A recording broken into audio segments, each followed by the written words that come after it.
अस्सलाम वालेकुम। प्रोग्राम मुकाबला जोश का है के साथ मैं हूं आपका होस्ट इमरान सिद्दीक। और T20 वर्ल्ड कप में राउंड मैचेस का सिलसिला जो है वो ख़त्म हो गया है। कल आखिरी मैच खेला गया भारत और नामीबिया के दरमियान और भारत ने इस मैच में कामयाबी हासिल की। 3 फतूहात भारतीय टीम ने समेटी। न्यूजीलैंड और पाकिस्तान के हाथों उन्हें शिकस्त हुई, जिसकी वजह से वो सेमीफाइनल के लिए क्वालिफाई नहीं कर सके। कल से जो है वो सेमीफाइनल मरहला शुरू होगा और 2019 की जो फाइनलिस्ट टीमें हैं दोनों इंग्लैंड और न्यूजीलैंड, वो पहले सेमीफाइनल में अबू धाबी में मद्दे मुकाबिल होंगी, जबकि पाकिस्तान की टीम जो है वो ऑस्ट्रेलिया से 11 नवंबर को दुबई में मुकाबला करेगी। तो अब जो 3 मैचेस हैं वही टाइटल का फैसला करेंगे। कल जो भारतीय टीम ने कामयाबी हासिल की है और उनके कोच ने जो वर्ल्ड कप से बाहर होने की कुछ वजूहात बताई भारतीय टीम के, और रवि शास्त्री भी यही कह रहे थे कि जो थकावट है भारतीय टीम की वो वजह बनी है। IPL भी वो खेल कर आ रहे थे और तकरीबन 6 माह हो गए उन्हें बबल में। हमारे साथ आज प्रोग्राम में मौजूद हैं साउथ अफ्रीका के T20 और वनडे स्पेशलिस्ट, क्योंकि टेस्ट क्रिकेट से वो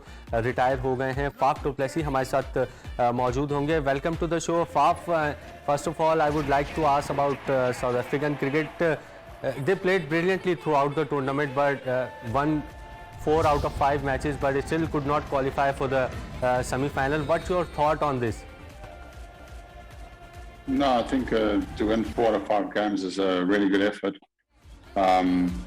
That's you walk away from a tournament feeling like you played good cricket and you were very close. And I think that's what I said earlier, that it's quite brutal to get to the top 4.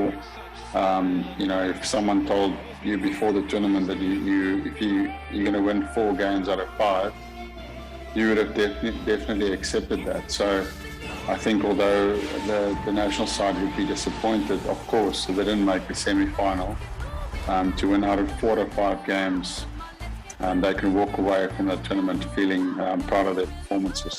No, I think South Africa definitely surprised a lot of people with their performances. They weren't given much of a chance, you know, to play the way that they did. So I think they played really well. I think the way they performed to win 4 out of 5 games was a real good performance. I thought our bowling unit was exceptional, probably close to the best bowling unit in the tournament.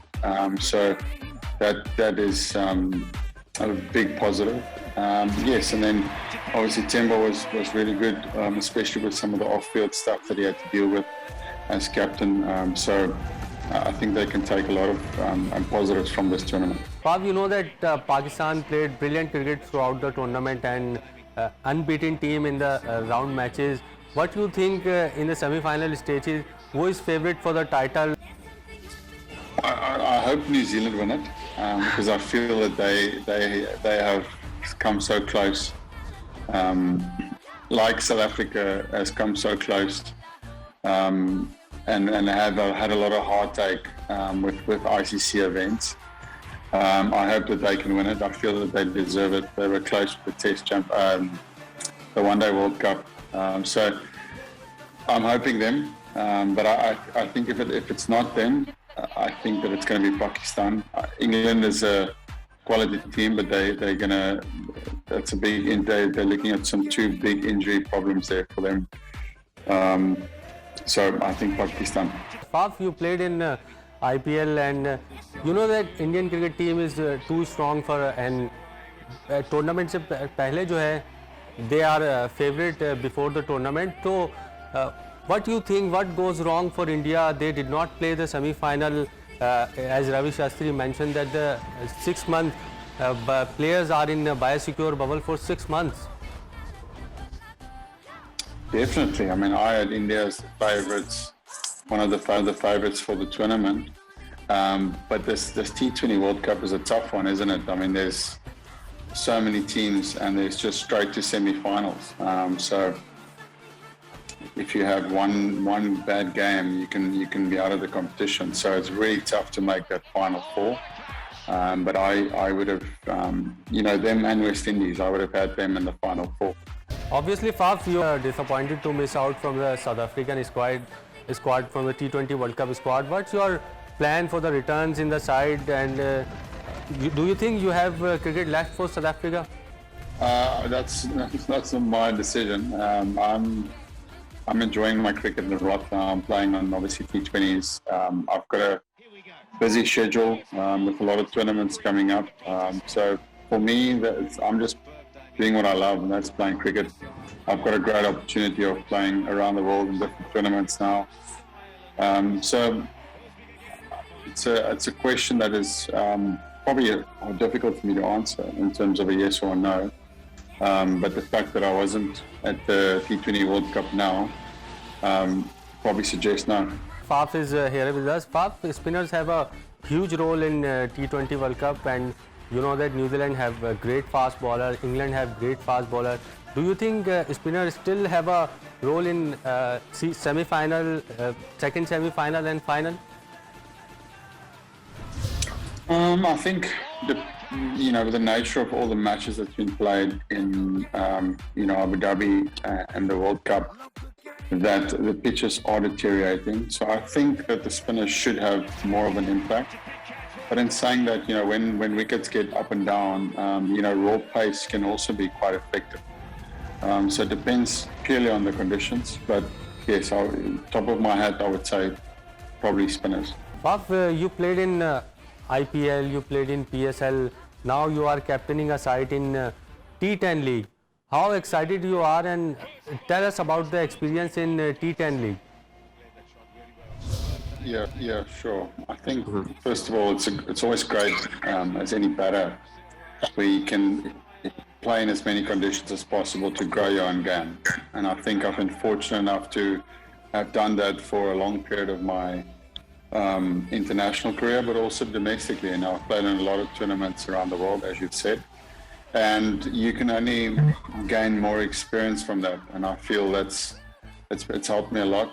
So now when I get to different pitches around the world, you can identify what the pitch is doing on the day, and then accordingly make a game plan that you feel will be most successful on the day. And then in terms of leadership, captaining different teams, I've always really enjoyed captaincy. I enjoy working with different people and different cultures. It's also, once again, a great learning curve and learning opportunity to grow yourself as an individual and as a person, to get to know a bit more about different people and different cultures. So I always really enjoy it, and this would be no different. It will be the first time that I joined the T10, but also the first time that I captain a group of guys from all around the world like this, that are coming together into one team. Faf, there is a slight difference between T10 and T20 leagues around the world. What you suggest to young players, what should they do in T10 format or in the T20 league format? Yeah, that's a good question. I think, I haven't played T10 cricket, but I can only reference, experience from moving to one-day cricket to T20 cricket. I think it's just about understanding what is your game, what is the blueprint of the batting that you are going to use and that's going to make you consistent and successful. That is something that through time in T20 cricket, I find I've got better with in terms of understanding what is my game plan on different pitches, which bowlers are bowlers that I can take on and which are bowlers that are not to take on in the day.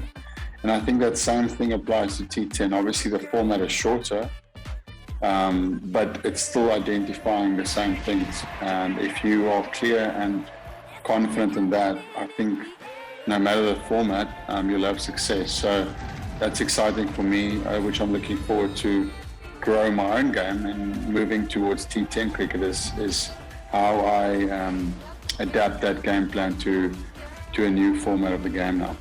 बस 2 matches और हैं और title जो है वो इंशाल्लाह हम title के हकदार हो जाएंगे अगर दोनों मैचेस में फतवाहत हासिल करते हैं। मुनीरुल हक साहब हमारे साथ मौजूद हैं।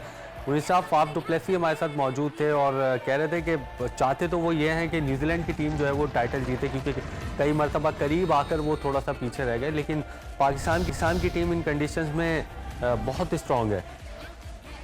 बहुत बहुत शुक्रिया इमरान। मैं भी सुन रहा था फाफ डु प्लेसी को, और मेरा ख्याल तो फाफ डु प्लेसी को उनकी प्लेइंग 11 में होना चाहिए था साउथ अफ्रीका की। जिस तरह आईपीएल में उन्होंने बहुत शानदार कारकर्दगी दिखाई थी, 633 रन बनाए थे, 5 सेंचुरियां बनाई थी, और अगर वेंडर जसन के साथ ये भी प्लेइंग 11 में होते तो शायद साउथ अफ्रीका को हम सेमीफाइनल में देख रहे होते।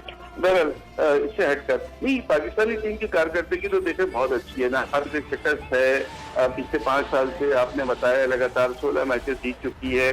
और देखिए एक जो चीज अब आ रही है ना, वहाँ पर नफसियाती दबाव वाली चीज आ रही है। जैसा आप कह रहे थे कि ऑस्ट्रेलिया से पाकिस्तानी टीम नॉकआउट मरहले पर कभी जीती 87, 90, 99, फिर 2010, 2015, वो सब अपनी जगह ठीक है, लेकिन शायद अब ऑस्ट्रेलिया की टीम वैसी है नहीं कि जैसी थी, या T20 में कभी ऑस्ट्रेलिया की टीम बहुत मजबूत नहीं रही। तो थोड़ा सा उस नफसियाती दबाव का हटाकर अगर आप फ्रेश माइंड के साथ जाएगी पाकिस्तानी टीम तो इतना मुश्किल नहीं लगता। अब क्योंकि देखिए पाकिस्तान की तरफ से तो बाबर आजम अभी टूर्नामेंट के टॉप स्कोरर हैं, 4 50 उनकी हैं, रिकॉर्ड वो बराबर कर चुके हैं। मोहम्मद रिजवान 214 रन के साथ दूसरे तीसरे नंबर पर हैं टॉप स्कोरर की अगर हम बात करें। इन दोनों की पार्टनरशिप प्लस मलिक का फॉर्म में आ जाना, पकड़ के अच्छी है, हफीज भी थोड़ा सा मुझे लग रहा है कि अच्छे आ गए हैं। पावर रेटिंग के तौर पर आसिफ का एक एतमाद हमें नजर आ रहा है। तो चीजें ऐसी हैं कि पाकिस्तान के लिए बहुत ज्यादा मुश्किलात नहीं होनी चाहिए, खासतौर से यूएई के विकेट को देखते हुए। दुबई में मैच है, पाकिस्तान यहाँ बेशुमार मैचेस खेल चुका है, तो मुझे तो लगता है कि पाकिस्तान के चांसेस अच्छे हैं। वेरी अच्छा मुनीर साहब, एक नफ्सियात होती है पाकिस्तान की थोड़ी सी, ऑस्ट्रेलिया को हमेशा पाकिस्तान पे नफ्सियाती बर्तरी हासिल रही है। ऑन पेपर भले पाकिस्तान की टीम कितनी भी स्ट्रांग हो, ऑस्ट्रेलिया की टीम कितनी भी कमज़ोर हो, अभी आप वर्ल्ड कप से पहले देखें जो यूएई में मैचेस हुए उसमें भी पाकिस्तान अपने होम ग्राउंड पर ऑस्ट्रेलिया से शिकस्त खा गया। तो ये एक नफ्सियाती बर्तरी है ऑस्ट्रेलिया को, जो कि मुझे लगता है कि इसी वर्ल्ड कप में शायद हम ख़त्म करने में कामयाब हो सकें। देखिए बिल्कुल आपने सही कहा, पाकिस्तान ऑस्ट्रेलिया में कभी भी कोई सीरीज नहीं जीता। अभी हम गए थे तो टेस्ट सीरीज में भी वर्ल्ड वॉश हुआ और 3 में से 2 मैच जो फैसला हुए T20 वो भी हम हार गए थे। ये बिल्कुल आपके कहना सही है, लेकिन कभी न कभी जो रिकॉर्ड होते हैं, जो नफ्सियाती चीजें होती हैं, कभी न कभी उसको आपको तोड़ना पड़ता है। मेरे ख्याल है इससे अच्छा मौका नहीं आएगा। हमने भारत का ज्यादा दबाव था हमारे पास जब हम वर्ल्ड कप खेलते थे, उससे शायद कुछ कम दबाव है। तो बेहतर यही मुझे लग रहा है कि ये पाकिस्तान के लिए ज्यादा अच्छा मौका है।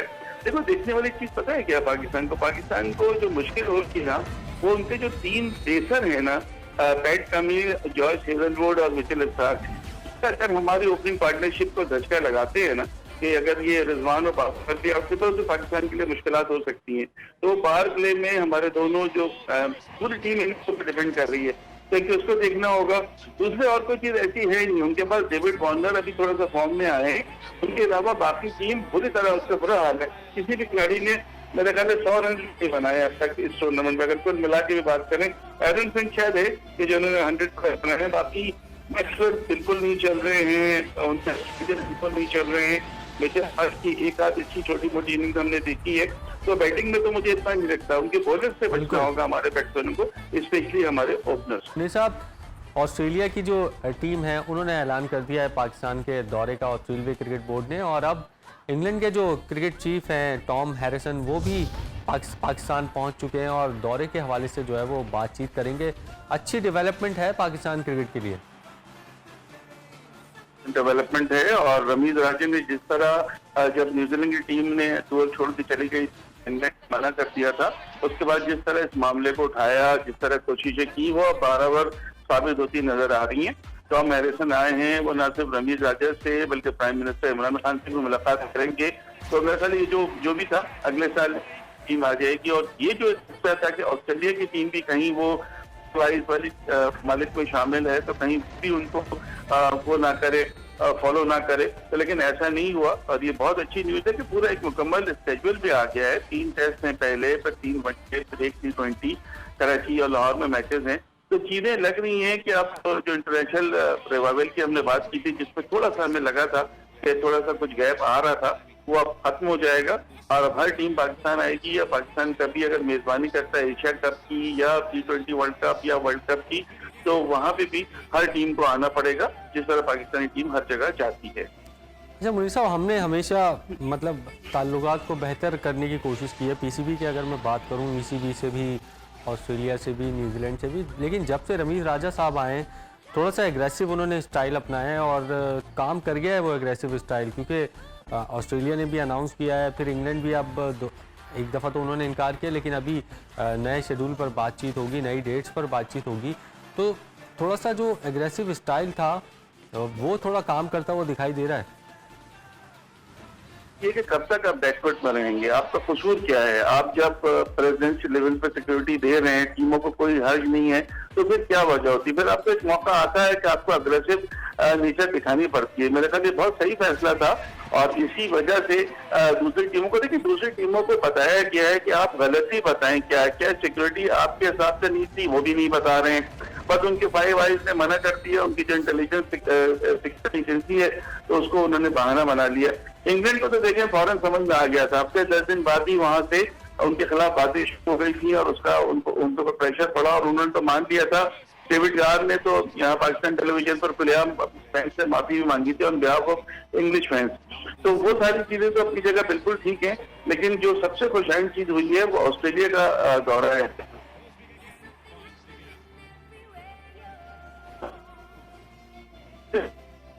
दोबारा से रिवर्स होने शुरू हो जाती, तो ये एक दो खिलाड़ी तो हर दफा जब एशियन कंट्रीज में आते हैं उनके, तो एक दो खिलाड़ी तो उनके हमेशा इस तरह से करता है, तो फर्क नहीं पड़ता। उनकी नेशनल टीम आएगी Pakistan, team Paine as a captain आएंगे, वर्ल्ड टेस्ट चैंपियनशिप के टेस्ट मैचेस हैं यार, ऑस्ट्रेलिया उसको लाइट नहीं ले सकती। लास्ट ईयर ऑस्ट्रेलिया बिल्कुल मामूली मार्जिन से वर्ल्ड टेस्ट चैंपियनशिप का फाइनल खेलने से महरूम हो गया था, इसलिए इन मैचेस को तो लाइट ले सकते। फिर जो वनडे सीरीज है, वर्ल्ड सीरीज का अपना हिस्सा है, तो उनको भी आप इजी नहीं ले सकते। तो आई थिंक चीजें सब ठीक चल रही हैं। ऑस्ट्रेलिया की भी मुकम्मल टीम आएगी और पाकिस्तान में हम एक बार फिर 24 साल के बाद खिलाड़ियों को एक्शन में देखेंगे। T20 वर्ल्ड कप के फौरन बाद पाकिस्तान बांग्लादेश जा रहे हैं और एक तब्दीली हुई है, हफीज की जगह इफ्तिखार अहमद आए हैं, तो आपको लगता है इसकी ज़रूरत थी? क्योंकि जब आप एक खिलाड़ी को, सरफराज अहमद आपके टीम के साथ मौजूद हैं और अगर हफीज़ टीम में नहीं खेलते हैं तो फिर सरफराज को रखने का फिर फ़ायदा क्या है? अगर आपने उनको खिलाना ही नहीं है, आपने हफीज़ की जगह इफ्तिखार को ले लिया है, तो फिर आप फजूल में आपने मेरे ख्याल है रखा हुआ उनको प्लेइंग 11 में तो मौका नहीं मिल रहा उनको।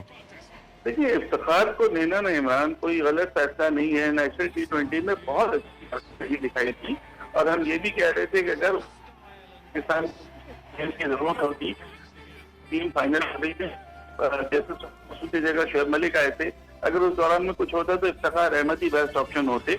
अगर इफ्तिखार अहमद को ले लिया गया है तो ये गलत फैसला नहीं है, उससे उनको भी हौसला मिलेगा। और प्लेइंग 11 की बात कर रहा हूँ।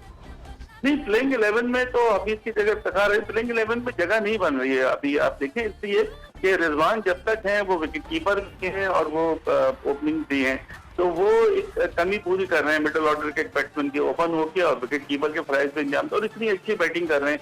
तो मतलब अभी जरूरत यहाँ पे नहीं है।